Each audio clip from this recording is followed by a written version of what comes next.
On everybody, it is your main man, Big Ive, the talk of the town, Mr. DETVCH.com.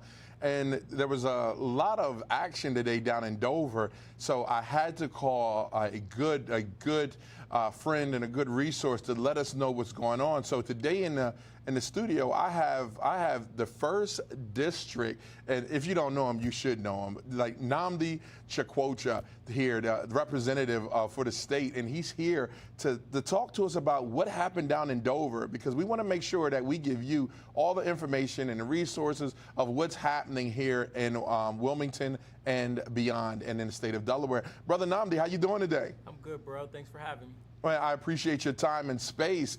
There's a lot of action down in Dover today. It was, man. I have to say, it was truly a historic day, not only for the Black Legislative Black Caucus in Delaware, but just for the whole General Assembly really came out to show support and just appreciation for the work of the caucus to bring forth our agenda, which is being entitled Freedom for All Agenda. It's an array of legislations and initiatives that will just truly attack systematic racism and the disparities within African American communities. And we're very excited about it. It's a good start, you know, after going through so much dealing with the COVID-19 in our communities and the protests in our communities, to come out from it and to have an agenda to move forward for our state and our communities is great to be a part of it. Yeah, what I was really shocked to see, even across the aisle, people were supporting what was going on, and that was amazing to see. Absolutely. I mean, it was both chambers across the aisle. The governor was there. Our mayor, Wilmington Mayor Przicki, was there. The Attorney General was there. Everyone showing support and solidarity for this mission, and it's truly a great day for our state to recognize just the impact that institutional racism has on people of color and on our daily lives, on our communities, even on our children, our education, health system, everywhere. And that's our intent, to truly bring forth change in all areas of life that impact our communities. Nice, nice. Now, I know you come from a lineage of just good people doing great things for their city and their community.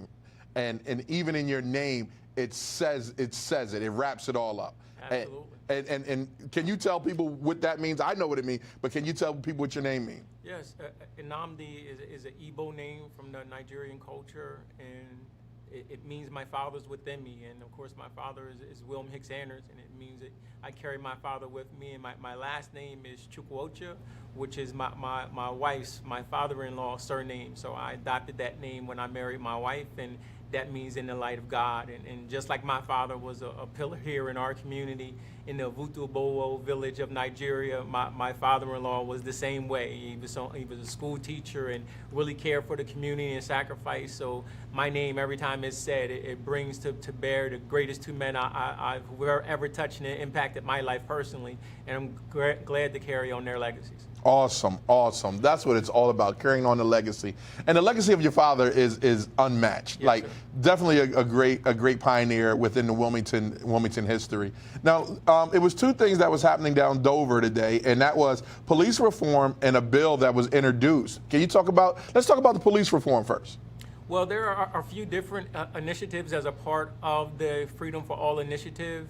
A few of the big items were Representative Frank Cook is going to be leading up law enforcement accountability task force. Wow. And then I myself and Representative Stephanie T. Bolden, in partnership with Delaware State University, the School of Health and Behavioral Sciences, we're leading up an African American task force that will look at the root causes and come forth with the root causes of the impacts of the disparities in our communities, and will present, after research and analysis, present legislation to the Black Caucus that will be presented to truly improve the quality of life for African Americans throughout the state of Delaware.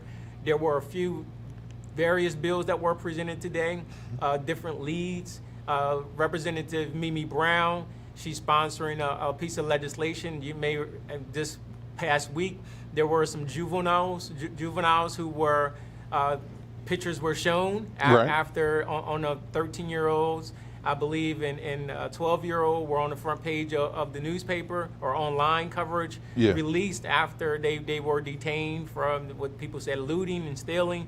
But so her legislation will correct that and make it illegal for juveniles pictures to be posted or released.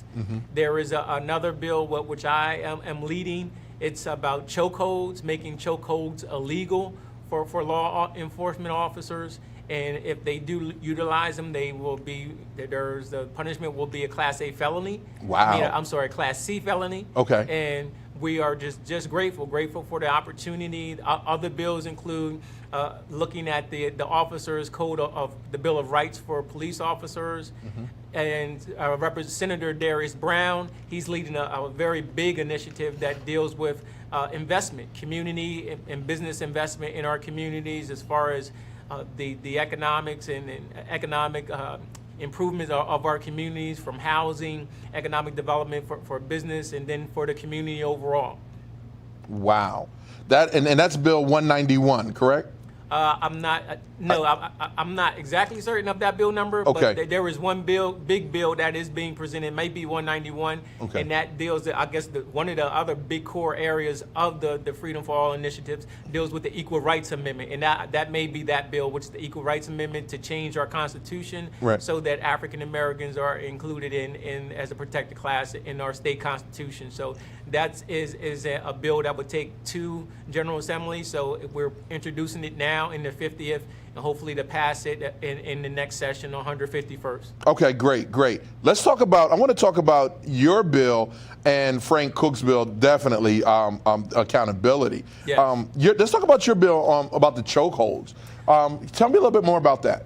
Yeah, I mean, we've all seen what happened to Mr. Floyd, and sadly, inhumane treatment. And we've seen the same thing happen years ago with Eric Garner, and it hasn't changed. And these are Right. illegal holds. Yeah. No police officers are being taught this. They're doing it, and so we're making it be known that if you do utilize a chokehold, a legal hold of restraint that restricts the airway and breathing, Right. then you're going to be charged if this person is severely hurt or killed. You're going to receive this charge. Right.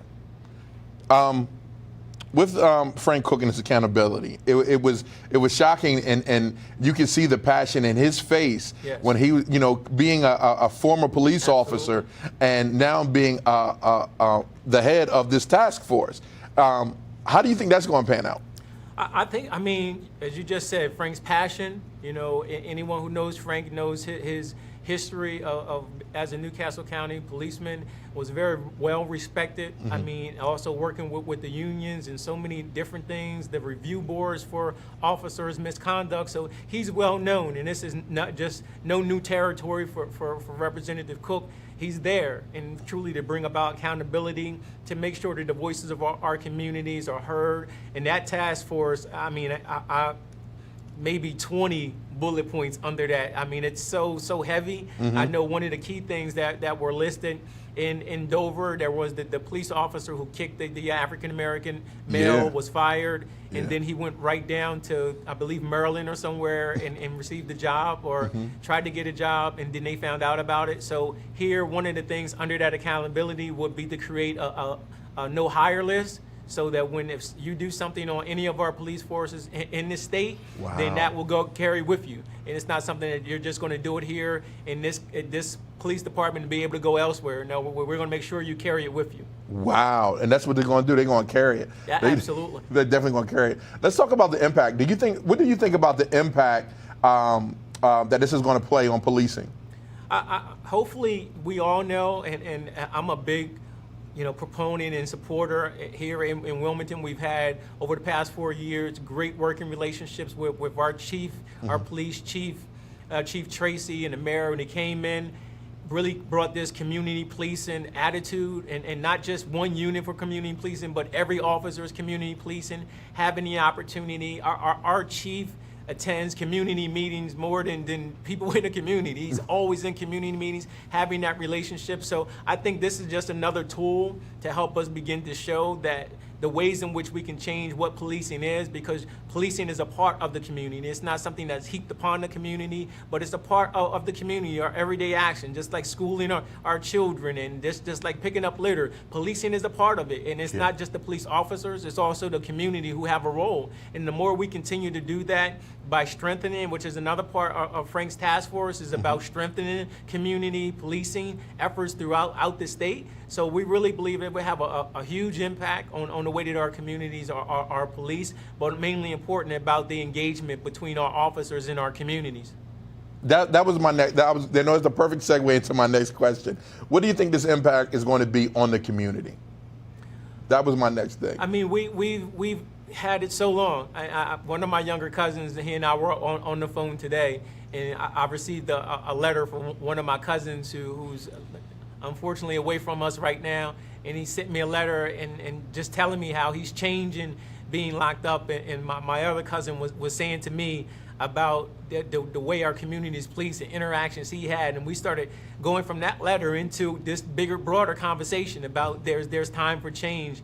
And our community, we really need and desperately deserve to have equal and fair treatment under the law, and to have those whose jobs are sworn to protect and serve us, to do just that, and do that in a law-abiding way, a way that is respectful and upholds the true value of our communities. Yeah. I had a conversation, and actually Mayor Mike Przicki was in here last week in studio, and he mentioned something that actually prompted us to create this America's Turning Point show for DETV. And he said, before we move further, we have to first deal with America's biggest sin. What do you think, and how would you describe America's biggest sin? Well, I mean,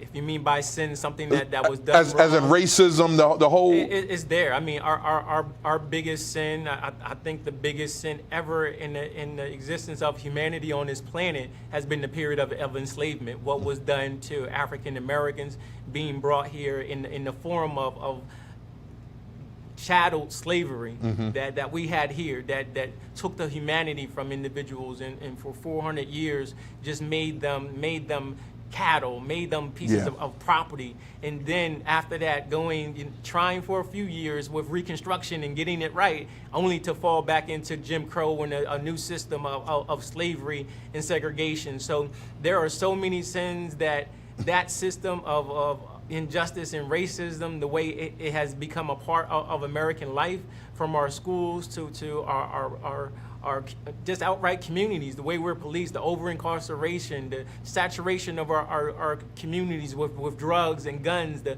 failures of our education system, the lack of business support, the lack of investment in our communities for community and economic development. There are so many sins that go along with what I feel is the original sin, and just that point of equity and fairness, and having the opportunity for a child who attends this school and lives in this community to have the same opportunities as a child who lives in a very different community and attends a very different school, that have that opportunity. That's the greatest sin, I believe, in America, and it's our problem. It's the reason why we can't be the true world leaders that we should be, because we don't harness the power and the resources that are within every individual within this nation. You think of what my brother and I, we went to Greater for Prison one year for a Black History program, and when we were there, they walked us through the gymnasium to get to the auditorium, and it was a brother, they passed him the basketball, his nickname was 3, and this brother went around the three-point line and they passed him the ball, hit,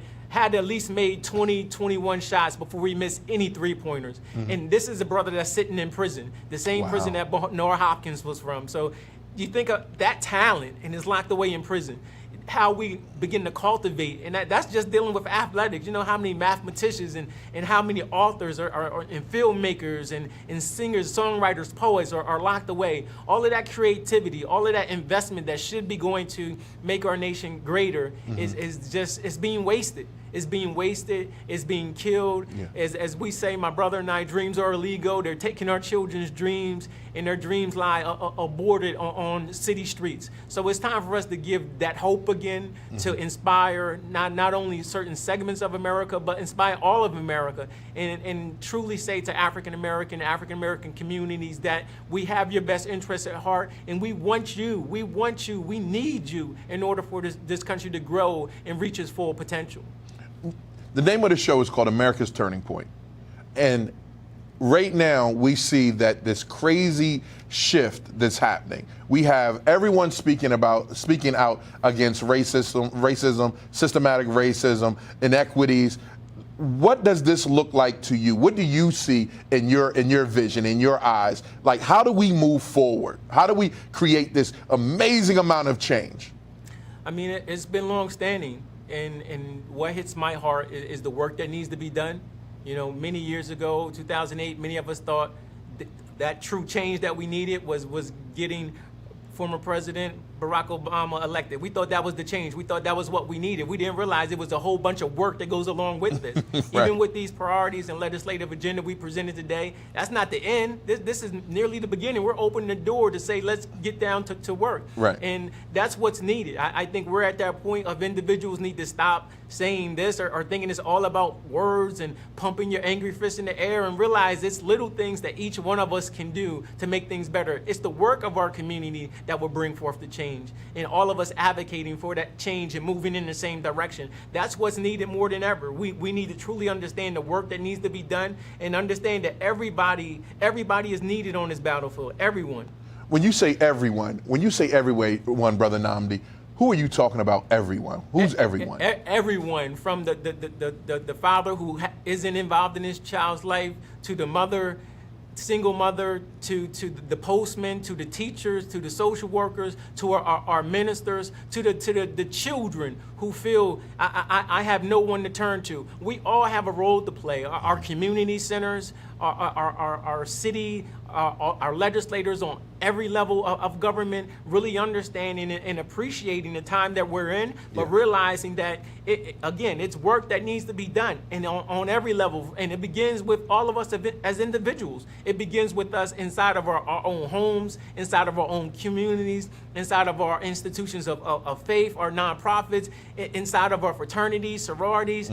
It begins all there. That's why we bring it. And then we bring it together in this united front to say, we're going to be a part of this. And we're going to be a part of this, not just for today while the camera's on, but when everybody's going, we're still going to do this work that needs to be done. Yeah, that was my thing. Is like, after this, in the next year, the next 2 years, how do we keep the fire burning for the community? How do we keep our legislators, like, feet to the fire? What does the community have to do? Like, I see a lot of people from different backgrounds saying, hey, this is wrong, and this is what we need to do. What fire do we need to put under us for the next year, next 2 years, to just keep on pushing? It's that level of involvement. And again, that level of involvement starts in our individual homes and in our communities. Attend your civic association meetings.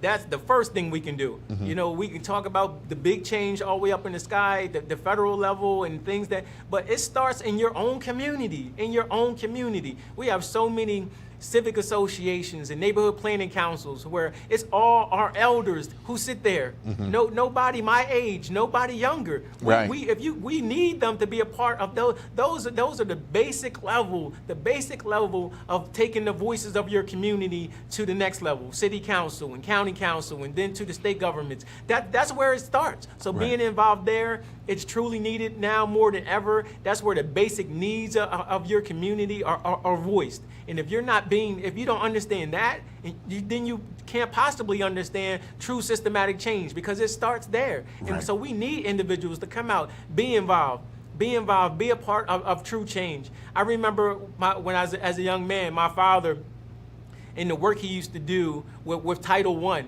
We used to be at what's now Eastside Charter School, used to be Martin Luther King Elementary School.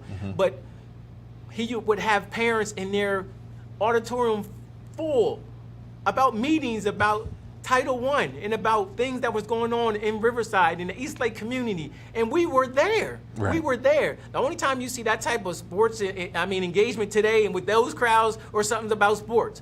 But that was about our children, our education, and our community. Right. So we have to get back to that level of grassroots, true on the ground soldiers, being there working for the good of your community, attending these meetings, having meetings, meeting with your civic presidents, the presidents of your local planning councils, getting your voice heard. That's where it begins, and that's the true work that begins the other work. That's how we keep it going. Yeah. Because you can't, the rallies can stop, the protests can stop, but you can't stop working in your community because that's where you live. Right. That's where you live. That's the work that needs to be done. Right. That fuels the work that goes forward. Yeah, yeah. My next question is, how do we quantify the work that needs to be done in the communities? I mean, it's so much, and there is, as you can say, turn any corner, and it's something that needs to be done. There you go. So there's a role for every one of us. Yeah. There is nothing that's too big, nothing that's too small for you to say, this is going to be my contribution.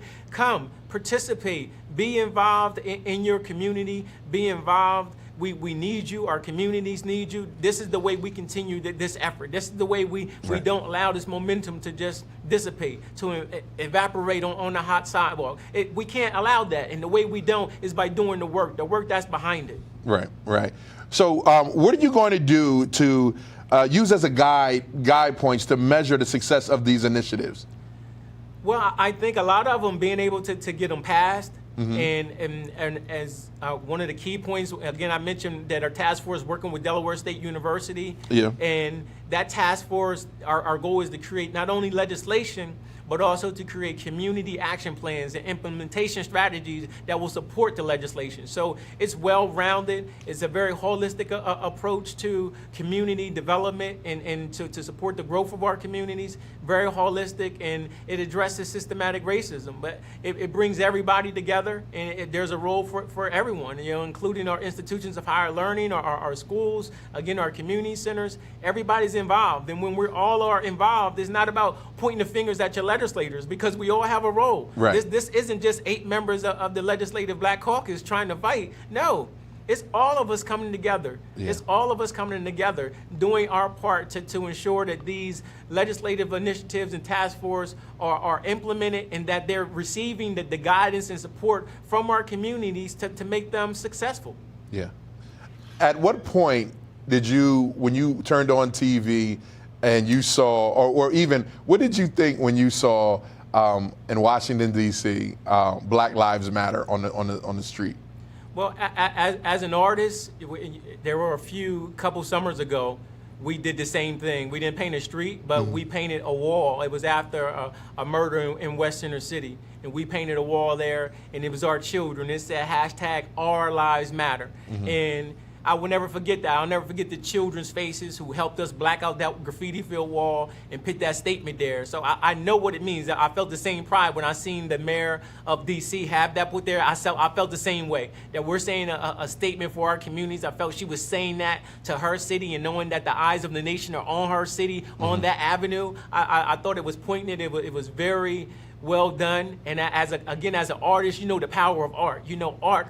Art has that power to unite us. It says things that we don't even realize are being said. That's the power of that message being there. So again, it was very strong, and reminds me of the work that needs to be done as artists. I mean, something as simple. We used to paint boarded up windows and doors to look like doors and windows. Something that simple, right? But it makes a difference. It can transform the look of your community, how you feel about it. She transformed that street, that same street where all of this chaos was. She made it to say, we're making a statement. And as an artist, I can only respect it and hope that it continues. There you go. There you go. Brother, thank you so much. And before you get out of here, I want you to look at the camera and tell the people of Delaware, the people of Wilmington, give them a message from you.